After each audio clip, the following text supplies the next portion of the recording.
Hello IB. Let's have a look at 8E. 8E is another application of what we've been doing before, looking at angles and the cos and sine and tan ratios using the unit circle. This time in 8E we look at just those common angles of 30 degrees, 60 degrees and 45 degrees and their multiples. So for the 45 degrees, let's go back. We want to think in radians. So remember 30 degrees as radians is, hopefully you've remembered this, pi on 6 and 45 pi on 4. Alright, so looking at 45 degrees, if you think back to your unit circle, back to the normal triangle for the 45 degrees, and this is 45 in here, and you've got the isosceles right angle triangle. Our sides are 1, 1, root 2. If we want to put this in our unit circle, so over here we want to be able to put our triangle into the unit circle, and with our 45 degrees as our angle, then we want the hypotenuse to be 1. So what have we got to multiply the triangle by to get a hypotenuse of 45, a hypotenuse of 1? We want to multiply by 1 on root 2. So root 2 times 1 on root 2 gives us 1. Then over on this side it'll be just 1 on root 2, because that times 1 is 1 on root 2, 1 on root 2. So now we can say for our point P, which is at 45 degrees or at pi on 4, we can look at our coordinates. Our x coordinate is going to be 1 on root 2 and our y coordinate is 1 on root 2. So we can go through the whole of the unit circle writing in these coordinates. So the coordinates at this point, when we're at pi on 4, it's going to be 1 on root 2, 1 on root 2. When our point P moves round to this position, from the pi on 4, it's now pi on 2. We know those coordinates are 0 and 1.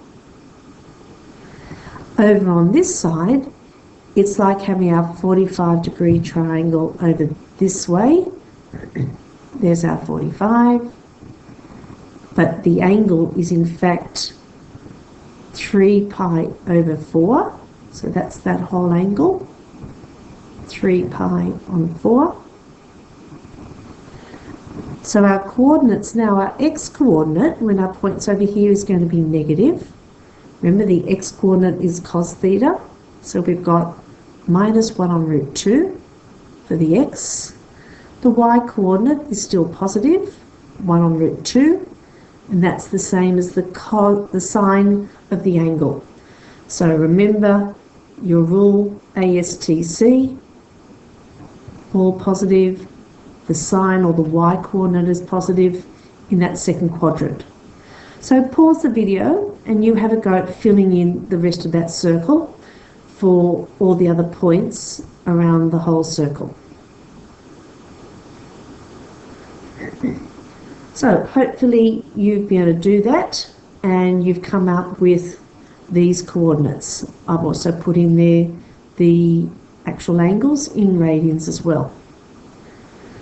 We can now do the same, but this time for the 30 and 60 degrees. So for 30 degrees, that's our pi on 6, and for 60 degrees, pi on 3.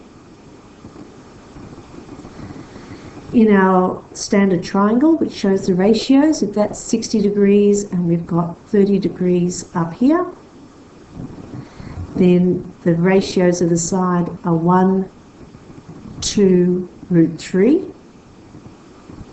What do we need to multiply this one by to get the hypotenuse equal to 1? Hopefully you've recognised that. Multiplying it by a half. So that means the side lengths are now 1/2, root 3 over 2 and 1. So if we have a point, let's start with the smallest at, say, 30 degrees. There's our point, and we've got an angle of pi on 6 for 30 degrees.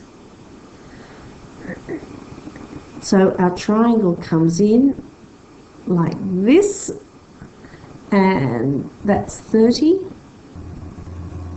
that's a 60. So our side lengths was, our hypotenuse is 1. This, the side length opposite the 30 degrees is a half, and the side opposite the 60 is root 3, that's a 3 over 2. We'll try that again. Alright, let's go back and rewrite that. That's a half. This is root 3 on 2. So that means the coordinate of that point is going to be, and I'll put it in the circle, our big unit circle below. This is meant to be our 30 degrees, and angle is pi on 6. Coordinates, the x coordinate is root 3 over 2. That's the cos of pi on 6, or cos of 30. And the y coordinate is a half. That's the sine of 30. If we now look at this one, in this case, oops, we want to put our triangle in another way, so we're coming up to 60 degrees. So that's a bit confusing. So in here is our angle for 30, and means this angle down the bottom here is 60 degrees. So our side lengths now are going to be root 3 on 2 for the vertical and a half for the horizontal. So I won't write that in because it'll get quite messy. So we've got a half. What are we doing? A bit of green. For our angle, we're at pi on 3.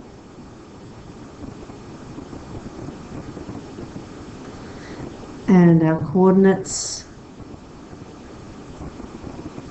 half root 3 over 2. So you can see it's the opposite from the 30 degrees and the 60 degrees. They're just simply opposites. So I'll give you a moment to have a go there and see if you can fill in the rest of that unit circle with all the different sides.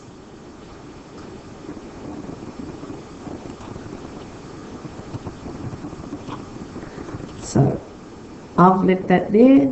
Hopefully you'll be able to fill that all in, all the way around the circle. This is not something you would memorise.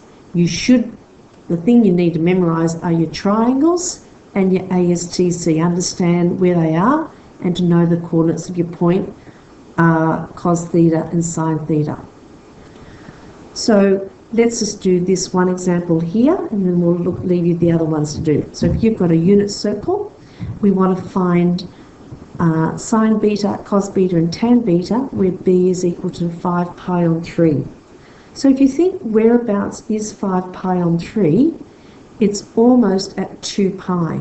So it's in fact equal to 2 pi, which is 6 pi on 3, minus pi on 3. So in other words, we've got an angle that's around here, where all of this is our 5 pi on 3,